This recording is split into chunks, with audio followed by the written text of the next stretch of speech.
বিসমিল্লাহির রহমানির রহিম। আসসালামু আলাইকুম। কেমন আছেন সবাই? আমি একটু অসুস্থ, দোয়া করবেন। আজ তৈরি করব আমলকি দিয়ে একটা মুখে রুচি আসার জন্য পিনিক পিনিকও বলতে পারেন। এভাবে হান্দিস্তার মধ্যে এক একটা আমলকি দিয়ে আস্তে আস্তে করে এভাবে ছেঁচে নিব।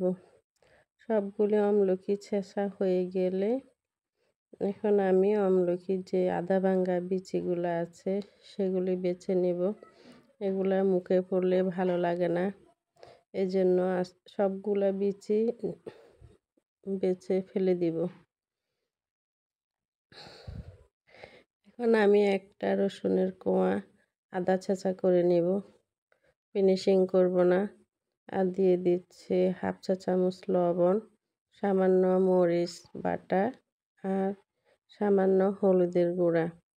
হলুদের গুঁড়া দিচ্ছি, আমি একটু রোদ্রে শুকাবো। এখন যতটুকু খাওয়ার খাবে আর বাকিগুলো রোদ্রে শুকাবো, তাহলে আমলকির কষে কালো হবে না, হালকা হলুদ থাকবে। মুখে রুচি আসার জন্য খুবই ভালো।